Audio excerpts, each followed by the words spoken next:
جی बिस्मिल्लाहिर्रहमानिर्रहीम। मैं हूं मोहम्मद सलमान खान, आपके सामने आज एक इंतहाई अहम मौजू पर आपसे गुफ्तगू करनी है। बस कुछ मिनट दीजिए मुझे, क्योंकि आजकल जो हालात चल रहे हैं, मौलाना साहब के ऊपर जो इख्तलाफात चल रहे हैं और जो उनके ऊपर इल्जाम तराशी हो रही है इस वक्त, मैं आपके सामने कुछ बातें मद्देनजर रखूंगा। आप सब जो है इख्तिलाफ रखे, जरूर रखे। सियासी इख्तिलाफ जो है हर माशरे का एक हिस्सा होता है, लेकिन जब इख्तिलाफ की जगह किरदार कशी और ऐसे नफरत अंगेज जुबान और संगीन इल्जामात ले ले, तो इसका नुकसान जो है वो सिर्फ एक फर्द को नहीं होता, बल्कि इसका नुकसान जो है वो पूरे के पूरे माशरे को होता है। मौलाना फजल रहमान साहब एक मजहबी, मारूफ और सियासी रहनुमा है। आप सबको पता है, ये कोई छुपी हुई बात नहीं है। पूरे पाकिस्तान को नहीं बल्कि पूरे आलम को, इस वक्त पूरी दुनिया को इस बात का इल्म है कि मौलाना फजल रहमान साहब जो है वो किसी से छुपी हुई शख्सियत नहीं है। ठीक है, मौलाना फजल रहमान साहब से आपको इख्तिलाफी राय हो सकता है, तनकीद भी आप कर सकते हैं, लेकिन अदब के दायरे के अंदर आप इख्तिलाफ अपना ज़रूर रखिए,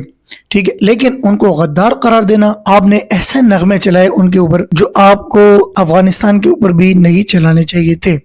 आपने एक ऐसे नगमे चलाए और ऐसे कंजरों की जुबान से चलाए हैं कि उनको तो मौलाना साहब का नाम भी नहीं लेना चाहिए। उनकी जुबान ऐसी है, ऐसी पलीस जुबान उनकी हो चुकी है, लेकिन फिर भी आपने ऐसे नगमे चलाए और ऐसे गद्दार करार दिए मौलाना साहब को, वतन का जो एक लीडर होने के नाते उनको नहीं कहना चाहिए था। आप माजी उठा के देख ले मौलाना साहब का भी, और जो लोग इस वक्त मौलाना साहब के ऊपर तनकीद कर रहे हैं उनकी भी माजी उठा कर देख ले। मौलाना साहब ने हमेशा आइन की पासदारी की है, वतन से वफादारी की है और हमेशा जो है फौज के साथ रहे हैं, हमेशा जो है अफवाज पाकिस्तान को सराहा है। आपने देखा होगा जब इंडिया ने पाकिस्तान के ऊपर हमला किया तो सबसे पहले फ्रंट लाइन में जमीयत उलमा इस्लाम के कारकुन, उनके लीडर। हाँ, ये भी आपको बताता चलूं कि इस वक्त जमीयत उलमा इस्लाम के शुहदा सबसे ज्यादा है, जमीयत उलमा इस्लाम के कारकुन के शुहदा सबसे ज्यादा है, जमीयत उलमा इस्लाम लीडरशिप के शुहदा जो है वो भी अगर कहूँ सबसे ज्यादा है, तो ये भी कोई छुपी हुई बात नहीं है। आप मुफ्ती अब्दुल शकूर साहब को देख सकते हैं। इस तरह कई बड़े बड़े नाम है जो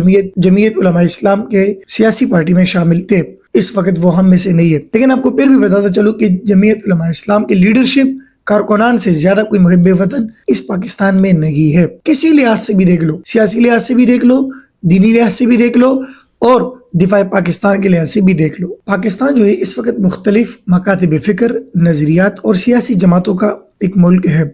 अगर हम इसमें एक दूसरे का एहतराम को ख़त्म कर दे फॉर एग्जाम्पल, तो यकीनन इस मुल्क का बहुत बड़ा नुकसान होगा। सिर्फ एक फर्द का नुकसान नहीं है, यहाँ पर पूरे मुल्क का नुकसान होगा और बहुत बड़ा, बहुत ज्यादा नुकसान होगा।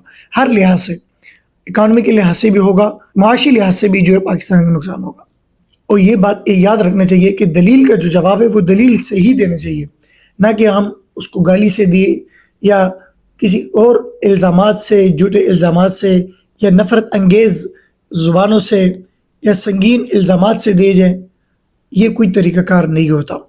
और ये बात भी अपने ज़हन नशीन में कर लीजिए कि जहाँ इख्तलाफ के बावजूद भी एक दूसरे के वक़ार को, एहतराम को बरकरार रखा जाता है, तो वो कौमें आगे तरक्की करती है। तो आइए एक अहद करें कि हम सोशल मीडिया के प्लेटफॉर्म पर कम अज़ कम नफरत अंगेज़ गुफ्तगू को, इख्तलाफ वाली गुफ्तगू को नहीं पिलाएंगे। हम एक ऐसी मुस्बत और एक इत्तेहाद वाली गुफ्तगू को फ़रोग़ देंगे जिससे माशरे को अखलाक की तरबियत हो, एक मुस्बत रवैये का और मुस्बत तरीके से एक अपनी राय, एक अपनी तनकीद पेश करने का एक तरीका हो।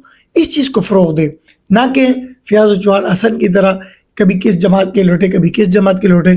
अभी मैं आपको बताऊं कि इनकी माजी उठा के देख ले, ये कभी किसके साथ होते हैं, कभी किसी के साथ होते हैं। लेकिन आज इन्होंने बस मौलाना साहब के ऊपर जो है तनकीद शुरू की और तनकीद की इनके पास कोई दलील भी नहीं है। और मैं आपको एक बात भी बताता चलूँ कि मौलाना साहब ने जो अपनी राय रखी है वो सिर्फ ये राय रखी है कि हम लश्कर नहीं बनाते, हम नहीं बना सकते लश्कर। आप जो है, आपकी ये जिम्मेदारी है, आप अपने लश्कर को इसी काम के लिए इस्तेमाल करें। तो ये कोई गलत बात नहीं है।